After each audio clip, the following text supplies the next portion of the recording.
जरा इमेजिन करें, एक आदमी भीड़ के सामने खड़ा है और वही बोलता है जो लोग सुनना चाहते हैं। वो फ्रीडम, वेल्थ और प्राइड की बात करता है। लोग ताली बजाते हैं और उसको वोट देते हैं। कुछ सालों बाद वही आदमी आर्मी कंट्रोल करता है, क्रिटिक्स को चुप करवाता है और डिक्टेटर बन जाता है। अब शॉकिंग बात सुनो, ये कहानी हिटलर के बाद नहीं लिखी गई, ये मुसोलिनी के बाद नहीं लिखी गई, ये लिखी गई थी 2400 साल पहले एक ग्रीक फिलोसोफर ने, प्लेटो। प्लेटो कहता था डेमोक्रेसी गन से नहीं मरती, डेमोक्रेसी वोट से मरती है। आज डेमोक्रेसी को बेस्ट सिस्टम माना जाता है, लेकिन प्लेटो की बातें हमें अनकंफर्टेबल लगती है, पर शायद उसको इग्नोर करना ज्यादा डेंजरस है। आज हम समझेंगे प्लेटो की डेमोक्रेसी की थ्योरी, वो डेमोक्रेसी से क्यों डरता था और कैसे उसके अकॉर्डिंग डेमोक्रेसी खुद को डिस्ट्रॉय करती है।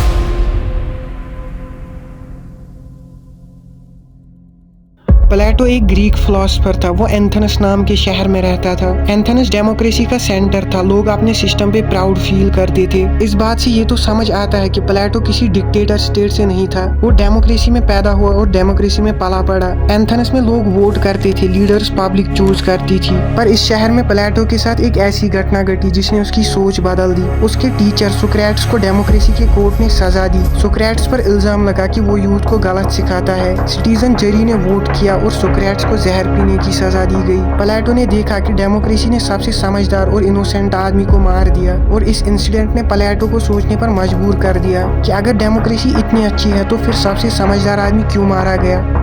प्लेटो कहता था कंट्री चलाना भी एक स्किल है, जैसे डॉक्टर बनना एक स्किल है, जैसे पायलट बनना एक स्किल है। तुम रैंडम आदमी से ऑपरेशन नहीं करवाते, तुम वोट से पायलट चूज नहीं करते, तो फिर देश का लीडर बिना नॉलेज के क्यों चूज किया जाता है। इस बात को समझाने के लिए प्लेटो एक एग्जाम्पल देता है। इमेजिन करो तुम एक ऐसी शिप के अंदर हो जो खतरनाक तूफानों से गुजर रही है। उसमें एक आदमी है जो नेविगेशन जानता है, उसको डायरेक्शन का पता है। क्या तुम वहाँ पर उसे शिप चलाने दोगे या वोटिंग से डिसाइड करोगे? अगर तुम वोटिंग से डिसाइड करोगे तो ज्यादा चांसेस है कि लोग उसे ही चूज करेंगे, जो उन्हें फेक प्रॉमिसेस से ये यकीन दिलाएगा कि वो उन्हें बचा लेगा, और शायद आखिर में शिप डूब जाए। प्लेटो कहता है कि डेमोक्रेसी भी ऐसी ही है। प्लेटो के लिए डेमोक्रेसी का मतलब था इक्वालिटी, सबकी ओपिनियन बराबर और फ्रीडम। सुनने में अच्छा लगता है, पर प्लेटो कहता है हर ओपिनियन बराबर नहीं होती। डेमोक्रेसी में एक जीनियस के वोट की जितनी वैल्यू है उतनी ही एक बेवकूफ आदमी के वोट की भी वैल्यू है। डेमोक्रेसी फ्रीडम को सबसे ऊपर रखती है, freedom to speak, freedom to live, freedom to question. पर जब फ्रीडम लिमिट क्रॉस कर जाती है तो स्टूडेंट्स टीचर की बात नहीं मानते, चिल्ड्रंस पेरेंट्स को इग्नोर करते हैं, पेरेंट्स चिल्ड्रंस से डरते हैं, लॉ का मजाक बनता है। प्लेटो कहता है जब डिसिप्लिन खत्म होता है तो सोसाइटी बिगड़ती है, और ज्यादा फ्रीडम आखिरकार डिजास्टर होती है हमारी सोसाइटी के लिए। जब लोग कंफ्यूज्ड होते हैं तो उनको इजी आंसर चाहिए, तब आते हैं ऐसे लीडर जो सिर्फ स्वीट बातें करते हैं, जो लोगों को बोलते हैं तुम बिल्कुल सही हो, तुम्हारी प्रॉब्लम्स दूसरों की वजह से है, मैं सब फिक्स कर दूंगा। प्लेटो कहता है डेमोक्रेसी ऐसे लीडर्स को जीतने देती है क्योंकि वो लोगों को खुश करते हैं। सच बोलना मुश्किल होता है, झूठ बोलना इजी। प्लेटो कहता था देश को ऐसे लोग चलाने चाहिए जो एजुकेटेड हो, जो पावर के लिए भूखे ना हो, जो सच को प्रायोरिटी दे, और प्लेटो ने उनको बोला फिलोसोफर किंग्स। आज ये आइडिया परफेक्ट नहीं लगता, पर प्लेटो के लिए ये डेमोक्रेसी को बचाने का तरीका था।